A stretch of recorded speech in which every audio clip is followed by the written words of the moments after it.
প্রিয় দর্শক, জানিয়ে দেব আমাদের হাতে থাকা সর্বশেষ আপডেট, আন্তর্জাতিক বাংলা খবর। চ্যানেলটি সাবস্ক্রাইব করে আমাদের সাথেই থাকুন। এরদোয়ানের বিরুদ্ধে ট্রাম্পের কাছে নেতানিয়াহুর নালিশ।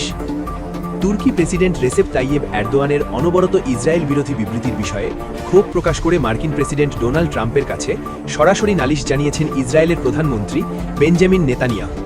একই সঙ্গে আঙ্কারার বিমানবাহিনীর আধুনিকায়নে ব্যবহার হতে পারে এমন কোনো উন্নত সামরিক প্রযুক্তি বা আধুনিক যুদ্ধাস্ত্র তুরস্কের কাছে বিক্রি না করার জন্য তিনি মার্কিন প্রশাসনকে অনুরোধ করেছেন। মার্কিন ও ইসরায়েলি কর্মকর্তাদের সূত্র ধরে প্রতিবেদনে বলা হয়েছে যে শুক্রবার ৩ জুলাই প্রেসিডেন্ট ট্রাম্পের সঙ্গে এক জরুরি ফোনালাপে প্রধানমন্ত্রী নেতানিয়াহু নিজের এই গভীর উদ্বেগের কথা জানান। চলতি সপ্তাহে আঙ্কারায় অনুষ্ঠিত হওয়া ন্যাটো শীর্ষ সম্মেলনে যোগ দিতে ট্রাম্পের আঙ্কারায় সফরের কথা রয়েছে, যেখানে তুর্কি প্রেসিডেন্ট এরদোয়ানের সঙ্গে তার একটি দ্বিপাক্ষিক বৈঠক অনুষ্ঠিত হওয়ার সম্ভাবনা রয়েছে। বিগত ২ বছর ধরে গাজা উপত্যকা এবং ইরানকে কেন্দ্র করে চলমান রক্তক্ষয়ী সামরিক সংঘাতের জেরে ইসরায়েল ও তুরস্কের মধ্যকার কূটনৈতিক সম্পর্কের চরম অবনতি ঘটেছে। তবে মার্কিন প্রেসিডেন্ট ডোনাল্ড ট্রাম্প এই দুই দেশের রাষ্ট্রপ্রধানের সঙ্গেই ব্যক্তিগতভাবে একটি সুদৃঢ় ও ঘনিষ্ঠ যোগাযোগ বজায় রেখে চলেছেন, কারণ ন্যাটোর একটি অন্যতম গুরুত্বপূর্ণ অংশীদার এবং মধ্যপ্রাচ্যের প্রধান মধ্যস্থতাকারী হিসেবে তুরস্ক ওয়াশিংটনের অত্যন্ত নির্ভরযোগ্য অংশীদার। সাম্প্রতিক ইরান যুদ্ধের নেতিবাচক পরিস্থিতির কারণে মার্কিন নীতি নির্ধারণী মহলে নেতানিয়াহুর আগের সেই একছত্র প্রভাব কিছুটা হ্রাস পেয়েছে বলে মনে করা হচ্ছে। এই যুদ্ধ মার্কিন আভ্যন্তরীণ রাজনীতিতে ট্রাম্পের জনপ্রিয়তায় নেতিবাচক প্রভাব ফেলার পাশাপাশি তার রাজনৈতিক জোটের মধ্যেও নানা মতভেদের জন্ম দিয়েছে। এমন পরিস্থিতিতে এরদোয়ানের সঙ্গে ট্রাম্পের চমৎকার ব্যক্তিগত সখ্য এবং তুরস্কে মার্কিন অস্ত্র বিক্রির বিশাল আর্থিক মুনাফার বিষয়টিকে সরিয়ে ট্রাম্পের ওপর নেতানিয়াহু কতটা প্রভাব খাটাতে পারবেন তা নিয়ে রাজনৈতিক বিশ্লেষকদের মনে সংশয় রয়েছে। মার্কিন প্রেসিডেন্ট সোমবার ন্যাটো নেতাদের সম্মেলনে অংশ নিতে তুরস্কে যাচ্ছেন, যেখানে তুর্কি বিমানবাহিনীর যুদ্ধবিমানের জন্য প্রায় ৭০ কোটি মার্কিন ডলার মূল্যের নতুন ইঞ্জিন সরবরাহ চুক্তি এবং দেশটিকে পুনরায় F-35 যুদ্ধবিমান কর্মসূচিতে পুনরন্তর্ভুক্ত করার বিষয়ে গুরুত্বপূর্ণ আলোচনার এজেন্ডা রয়েছে। এর আগে ২০১৯ সালে রাশিয়ার তৈরি S-400 আকাশ প্রতিরক্ষা ব্যবস্থা কেনার কারণে ওয়াশিংটন তুরস্ককে এই সংবেদনশীল F-35 কর্মসূচি থেকে সম্পূর্ণ বহিষ্কার করেছিল। আমেরিকার ভাইস প্রেসিডেন্ট জে.ডি. ভ্যান্স গত সপ্তাহে একটি বিবৃতিতে স্পষ্ট করেছেন যে রুশ মিসাইল প্রতিরক্ষা ব্যবস্থা আঙ্কারার হাতে থাকা সত্ত্বেও কিভাবে পুনরায় তাদের কাছে অত্যাধুনিক F-35 বিক্রি করা সম্ভব তা মার্কিন পেন্টাগন বর্তমানে খতিয়ে দেখছে। তিনি জানান যে মার্কিন আইন মেনে এই ধরনের সামরিক সরঞ্জাম বিক্রির জন্য প্রয়োজনীয় শর্তগুলি পূরণ হয়েছে কিনা তা পুঙ্খানুপুঙ্খভাবে যাচাই করার জন্য প্রেসিডেন্ট ট্রাম্প নিজে প্রতিরক্ষা দপ্তরকে বিশেষ নির্দেশ দিয়েছেন। ইসরায়েলি প্রধানমন্ত্রীর দৃষ্টিতে আমেরিকার এই সম্ভাব্য অস্ত্র বিক্রির সিদ্ধান্তটি তুর্কি সরকারের ক্রমাগত ইসরায়েল বিরোধী অবস্থানের সঙ্গে সরাসরি সাংঘর্ষিক। গত সপ্তাহে প্রেসিডেন্ট এরদোয়ান জায়নবাদকে গণহত্যার মতবাদ বলে অভিহিত করে দাবি করেছিলেন যে এটি তুরস্কের জাতীয় অস্তিত্বের জন্যও এক বড় হুমকি। এর পরপরই তুরস্কের পররাষ্ট্রমন্ত্রী হাকান ফিদান একটি টেলিভিশন সাক্ষাৎকারে ইসরায়েল সরকারকে মানবজাতির জন্য অসহনীয় বোঝা আখ্যা দিয়ে দেশটির ওপর কঠোর আন্তর্জাতিক নিষেধাজ্ঞার জোর দাবি জানান। শুক্রবারের ফোনালাপে নেতানিয়াহু প্রেসিডেন্ট ট্রাম্পকে অনুরোধ করেছেন যে তিনি এরদোয়ানকে কিছুটা সংযোগ প্রদর্শনের বার্তা দেন।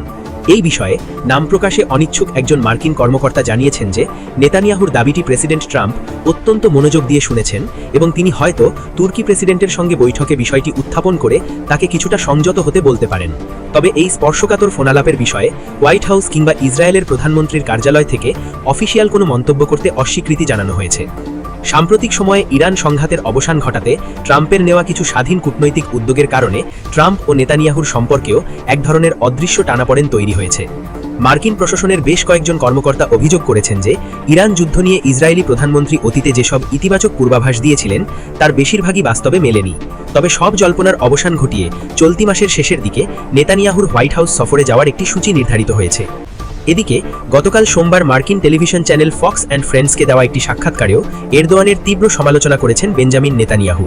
তিনি অভিযোগ করেন যে তুরস্কের শীর্ষ নেতৃত্ব ধারাবাহিকভাবে উত্তেজনামূলক বক্তব্য দিচ্ছেন এবং আঙ্কারা মধ্যপ্রাচ্যের খারাপ পক্ষকে সব ধরনের মদত যোগাচ্ছে।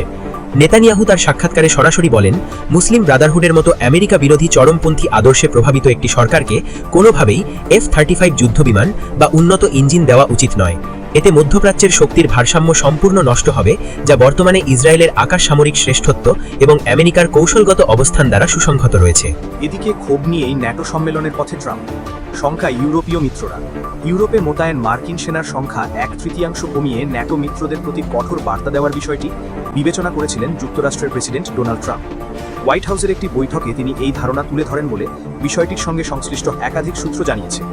সূত্রগুলোর দাবি, চলতি বছরের বসন্তে হোয়াইট হাউসে অনুষ্ঠিত এক বৈঠকে ট্রাম্প ক্ষোভ প্রকাশ করেন যে ইরানে যুক্তরাষ্ট্রের সামরিক অভিযানে ন্যাটোর অন্য সদস্য দেশগুলো অংশ নেয়। ওই বৈঠকেই তিনি জানতে চান ইউরোপে মোতায়েন মার্কিন সেনা 1/3 কমিয়ে দিলে তা মিত্র দেশগুলোর কাছে যথাযথ বার্তা পৌঁছে দেবে কিনা। এই আলোচনার অল্প সময়ের মধ্যেই পেন্টাগন ইউরোপে যুক্তরাষ্ট্রের 2টি সামরিক মোতায়েন কর্মসূচি হঠাৎ বাতিল করে এবং মহাদেশটি থেকে আরও কিছু মার্কিন সামরিক সদস্য প্রত্যাহারের নির্দেশ দেয়। আরও বিপুল সেনা প্রত্যাহারের পরিকল্পনা। বিষয়টির সঙ্গে পরিচিত দুই ব্যক্তির ভাষ্য অনুযায়ী মার্কিন প্রতিরক্ষামন্ত্রী পিট হেগসেথ জুনে অনুষ্ঠিত ন্যাটো বৈঠকে আরও বড় পরিসরে সেনা কমানোর পরিকল্পনা ঘোষণা করতে চেয়েছিলেন, যা ট্রাম্পের আলোচিত 1/3 হ্রাসের কাছাকাছি পৌঁছতে পারত। তবে প্রশাসনের শীর্ষ পর্যায়ে আলোচনার পর সেই পরিকল্পনা পরিবর্তন করা হয়। এর পরিবর্তে হেগসেথ ইউরোপে মার্কিন সামরিক উপস্থিতি নিয়ে 6 মাসব্যাপী একটি পর্যালোচনার ঘোষণা দেন। সে সময় তিনি সতর্ক করেন যে এটি এমন একটি পর্যালোচনা যেখানে কিছু দেশ ব্যর্থ হবে, আবার কিছু দেশ উজ্জ্বলভাবে উত্তীর্ণ হবে। ন্যাটো নিয়ে ট্রাম্পের ক্ষোভ আরও তীব্র। তুরস্কে অনুষ্ঠিতব্য ন্যাটো শীর্ষ সম্মেলনে যোগ দিতে যাওয়ার আগে ট্রাম্পের ক্ষোভ ও হুমকি 77 বছর পুরনো এই সামরিক জোটকে নতুন করে চাপে ফেলেছে। ইউরোপের সুরক্ষা নিশ্চিত করতে যুক্তরাষ্ট্রের ভূমিকা নিয়ে ট্রাম্প বরাবরই প্রশ্ন তুলে আসছেন। গত 1 বছরে তার অবস্থান আরও কঠোর হয়েছে। তার অভিযোগ, ইরানে যুদ্ধ শুরু করার পর যখন যুক্তরাষ্ট্রের সমর্থন প্রয়োজন ছিল তখন দীর্ঘদিনের ইউরোপীয় মিত্ররা পাশে দাঁড়ায়নি। তিনি কখনো প্রকাশ্যে ন্যাটো থেকে যুক্তরাষ্ট্রকে প্রত্যাহারের সম্ভাবনা পুরোপুরি নাকচ করেননি, বরং বারবার বলেছেন যুক্তরাষ্ট্র একাই ইউরোপের নিরাপত্তার মূল ব্যয় বহন করছে। এছাড়া ন্যাটোর সদস্য ডেনমার্কের স্বায়ত্তশাসিত অঞ্চল গ্রিনল্যান্ড যুক্তরাষ্ট্রের নিয়ন্ত্রণে আনার ইচ্ছা কথাও তিনি পুনরাবৃত্ত করেছেন। একই সঙ্গে রাশিয়ার প্রেসিডেন্ট ভ্লাদিমির পুতিনের প্রতি তার তুলনামূলক নমনীয় অবস্থান ইউরোপীয় দেশগুলোর উদ্বেগ বাড়িয়েছে। তাদের আশঙ্কা, রাশিয়া ভবিষ্যতে ন্যাটো ভূখণ্ডে কোনো পদক্ষেপ নিয়ে জোটের ঐক্য পরীক্ষা করতে পারে। এবার মিত্রদের দায়িত্ব নেওয়ার সময়। ন্যাটোতে যুক্তরাষ্ট্রের রাষ্ট্রদূত ম্যাথিউ হুইটেকার বলেন, আঙ্কারার এই সম্মেলন আমাদের মিত্রদের জন্য নিজেদের দায়িত্ব পালনের উপযুক্ত সময়। প্রেসিডেন্ট ট্রাম্পও সেটাই প্রত্যাশা করছেন। ইউরোপীয় নেতারা আশা করছেন নতুন প্রতিরক্ষা ব্যয় বৃদ্ধি এবং নিরাপত্তা প্রতিশ্রুতির মাধ্যমে ট্রাম্পের অসন্তোষ কিছুটা প্রশমিত করা সম্ভব। ন্যাটোর মহাসচিব মার্ক রুটেও সম্প্রতি হোয়াইট হাউসে ট্রাম্পের সঙ্গে বৈঠকে ইউরোপীয় দেশগুলোর প্রতিরক্ষা ব্যয় বৃদ্ধির তথ্য তুলে ধরেন। তিনি দাবি করেন ট্রাম্পের চাপের ফলেই ইউরোপীয় দেশগুলো সামরিক ব্যয় বাড়াতে বাধ্য হয়েছে। তবে ব্যক্তিগত আলোচনায় অনেক ইউরোপীয় কর্মকর্তা আশঙ্কা প্রকাশ করেন যে ট্রাম্পের বর্তমান মনোভাবের কারণে আঙ্কারা সম্মেলন নির্বিঘ্নে শেষ হবে কিনা তা নিয়ে তারা নিশ্চিত নন। সামাজিক যোগাযোগ মাধ্যমে ক্ষোভ। সম্মেলনের আগে সামাজিক যোগাযোগ মাধ্যমে ট্রাম্প লেখেন, সম্পর্ক যদি একতরফাই হয় তাহলে যুক্তরাষ্ট্রের পক্ষে এভাবে চলতে থাকা হাস্যকর। যখন আমাদের প্রয়োজন ছিল তখন তারা আমাদের পাশে দাঁড়ায়নি। অন্যদিকে ইউরোপীয় নেতারা ট্রাম্পের এই অভিযোগ প্রত্যাখ্যান করেছেন। তাদের বক্তব্য, ইরানে মার্কিন অভিযান শুরুর আগে তাদের সঙ্গে কোনো ধরনের পরামর্শ করা হয়নি, যদিও তারা হরমুজ প্রণালীতে নিরাপদ নৌ চলাচল পুনঃস্থাপিত করতে সামরিক সহায়তা দেওয়ার প্রতিশ্রুতি দিয়েছেন। তবে মার্কিন প্রশাসনের জ্যেষ্ঠ কর্মকর্তাদের মতে এ ধরনের অভিযানে ইউরোপীয় দেশগুলির সামরিক ক্ষমতা কতটা কার্যকর হবে তা নিয়ে ওয়াশিংটনের যথেষ্ট সন্দেহ রয়েছে। আমার শুধু আনুগত্য চাই। হোয়াইট হাউসে মার্ক রুটের সঙ্গে বৈঠকেও ট্রাম্প ন্যাটো মিত্রদের প্রতি অসন্তোষ প্রকাশ করেন। তিনি বলেন, আমার শুধু আনুগত্য চাই, আমাদের তাদের অর্থ দরকার নেই, অন্য কিছুরই দরকার নেই। বিশ্বের সবচেয়ে শক্তিশালী মার্কিন সামরিক বাহিনী আমাদের রয়েছে, আমি শুধু আনুগত্য চাই। রুটে তখন ইউরোপীয় দেশগুলোর প্রতিরক্ষা ব্যয় বৃদ্ধির একটি চার্ট দেখিয়ে পরিস্থিতি শান্ত করার চেষ্টা করেন। তিনি এটিকে ট্রাম্প ট্রিলিয়ন বলে উল্লেখ করেন এবং বলেন, ইউরোপের ব্যয় বৃদ্ধির পেছনে ট্রাম্পের চাপই মূল ভূমিকা রেখেছে। ইউরোপে সেনা কমানোর বাস্তব প্রস্তুতি। গত কয়েক মাসে যুক্তরাষ্ট্র ইউরোপ থেকে প্রত্যাশার চেয়ে দ্রুত সেনা প্রত্যাহার শুরু করেছে। ট্রাম্প দীর্ঘদিন ধরেই ইউরোপে মার্কিন সামরিক উপস্থিতি কমানোর পক্ষে অবস্থান নিয়ে আসছেন। চলতি বসন্তে পোল্যান্ডে নির্ধারিত সেনা রদবদল কর্মসূচি স্থগিত করার পাশাপাশি জার্মানি থেকে 5000 মার্কিন সেনা প্রত্যাহারের সিদ্ধান্ত বহাল রাখেন। মার্কিন প্রশাসনের এক জ্যেষ্ঠ কর্মকর্তা বলেন, সামরিক উপস্থিতি পুনর্মূল্যায়ন করা হবে, এটা কারোর জন্য বিস্ময়ের বিষয় হওয়া উচিত নয়। সেই পর্যালোচনার ফলেই বাহিনীর অবস্থান পরিবর্তনের সিদ্ধান্ত আসতে পারে। ইউরোপের উদ্বেগ ইউক্রেনও আলোচনায়। ইউরোপীয় দেশগুলো এখন এমন একটি ভবিষ্যতের প্রস্তুতি নিচ্ছে যখন মহাদেশটির সুরক্ষার প্রধান দায়িত্ব আর যুক্তরাষ্ট্র বহন করবে না। বিশ্লেষকদের মতে ওয়াশিংটনের উচিত স্পষ্টভাবে জানানো কোন সামরিক ক্ষমতা ইউরোপে থাকবে, কোনটি প্রত্যাহার করা হবে এবং কখন তা কার্যকর হবে। এতে ইউরোপীয় দেশগুলো নিজেদের সক্ষমতার ঘাটতি পূরণ করার পরিকল্পনা করতে পারবে। এদিকে আশঙ্কা করা হচ্ছে যুক্তরাষ্ট্রের সামরিক উপস্থিতি কমে গেলে রাশিয়া আরও উৎসাহিত হতে পারে। ইউক্রেনের প্রেসিডেন্ট ভলোদিমির জেলেনস্কি আঙ্কারায় ন্যাটো নেতাদের নৈশভোজে অংশ নেবেন এবং প্রেসিডেন্ট ট্রাম্পের সঙ্গে পৃথক বৈঠক করবেন। তবে তিনি মূল শীর্ষ সম্মেলনের আনুষ্ঠানিক বৈঠকে অংশ নিচ্ছেন না, যা ন্যাটোতে ইউক্রেনের সদস্যপদ এখনও অনিশ্চিত থাকার ইঙ্গিত বহন করে। সম্মেলনে ইউরোপীয় দেশগুলো ইউক্রেনের জন্য কয়েক দশমিক বিলিয়ন ইউরো সামরিক সহায়তার নতুন প্রতিশ্রুতি দেওয়ার প্রস্তুতি নিয়েছে। এর মাধ্যমে তারা ট্রাম্পকে বোঝাতে চায় যে ইউক্রেনের যুদ্ধ পরিচালনার অর্থায়নে তারা প্রতিশ্রুত। তবে এসব উদ্যোগ শেষ পর্যন্ত ট্রাম্পকে সন্তুষ্ট করতে এবং ন্যাটো সম্মেলনকে বড় ধরনের রাজনৈতিক সংকট থেকে রক্ষা করতে পারবে কিনা সেটিই এখন সবচেয়ে বড় প্রশ্ন। সূত্র CNN। সবশেষ জানিয়ে দেব, যুক্তরাষ্ট্র কি সত্যি ইসরায়েলকে পরিত্যাগের প্রস্তুতি নিচ্ছে? ইসরায়েলের অনেকেই এখন একটা বিষয় অনিবার্য বলে মনে করছেন, মার্কিন প্রেসিডেন্ট ডোনাল্ড ট্রাম্প তাদের দেশের সঙ্গে ওয়াশিংটনের সম্পর্ক পুনর্মূল্যায়ন করবেন। 1948 সালে বিভিন্ন জায়নবাদী মিলিশিয়া বাহিনী থেকে ইসরায়েলি মারিমো বাহিনী গঠনের পর থেকে সেটিকে টিকিয়ে রাখতে সাহায্য করে আসছে মিত্র যুক্তরাষ্ট্র। বর্তমানে ইসরায়েলের প্রধানমন্ত্রী বেঞ্জামিন নেতানিয়াহু তার রাজনৈতিক অস্তিত্ব টিকিয়ে রাখতে ঝুঁকিপূর্ণ পথ বেছে নিয়েছেন। তার বিরুদ্ধে চলমান দুর্নীতির মামলা প্রমাণিত হলে তাকে কারাগারে যেতে হতে পারে।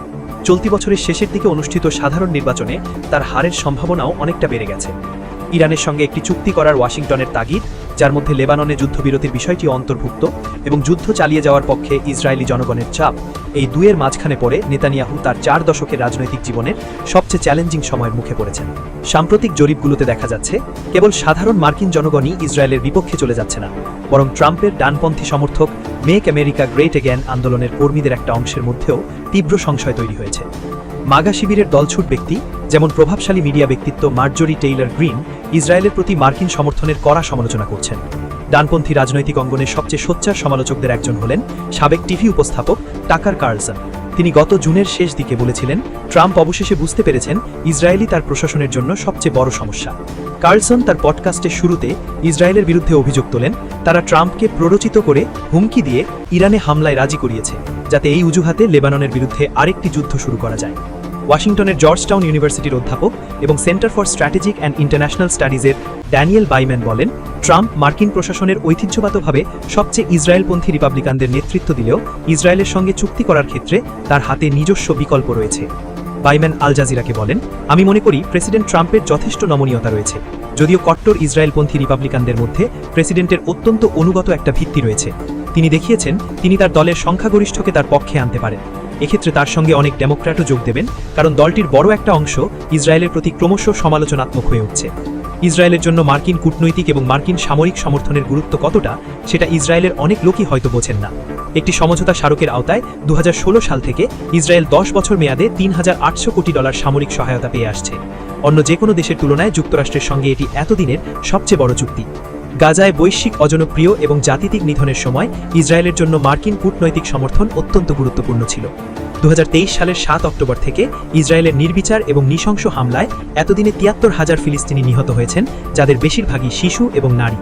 এই ইস্যুতে জাতিসংঘে প্রস্তাব আনা হলেও ওয়াশিংটন এতদিনে অন্তত 6 বার ইসরায়েলের পক্ষে ভেটো ক্ষমতা প্রয়োগ করেছে। রাজনৈতিক নির্ভরশীলতা। ইসরায়েলের সাধারণ নির্বাচনের প্রস্তুতির সময় নেতানিয়াহুর অনেক রাজনৈতিক প্রতিদ্বন্দ্বী যুক্তরাষ্ট্রের সঙ্গে তাদের দেশের সম্পর্কের ফাটল এবং ক্রমবর্ধমান আন্তর্জাতিক বিচ্ছিন্নতার বিষয়টিকে সামনে এনেছেন, অথচ এসব দলগুলি এই অঞ্চলে ইসরায়েলের নৃশংস যুদ্ধগুলিকে সমর্থন জানিয়েছিল। আসলে এসব যুদ্ধই এই কূটনৈতিক সংকটের জন্ম দিয়েছে।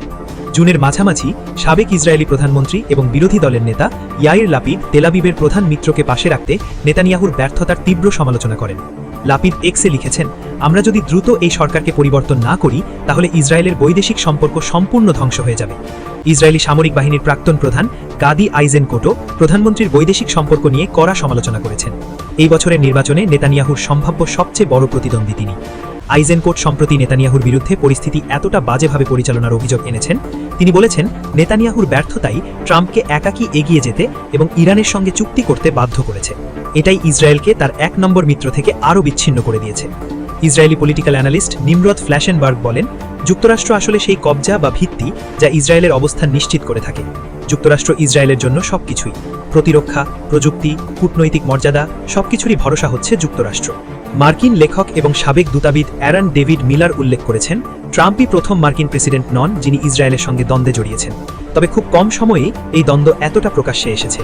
মিলার বলেন, কোনো মার্কিন প্রেসিডেন্ট বা ভাইস প্রেসিডেন্ট বর্তমান প্রশাসনের মতো ভাষায় কথা বলেননি বা তাদের ইসরায়েলি প্রতিপক্ষের সঙ্গে আলোচনার কথা এভাবে ফাঁস করে দেননি যাতে তাদেরকে খাটো এবং হেয় করা হয়। কংগ্রেস বা সাধারণ জনগণ, তা রিপাবলিকান হোক বা ডেমোক্র্যাট ভোটার, উভয়ের কাছেই ইসরায়েল আগে কখনোই এতটা অজনপ্রিয় ছিল না।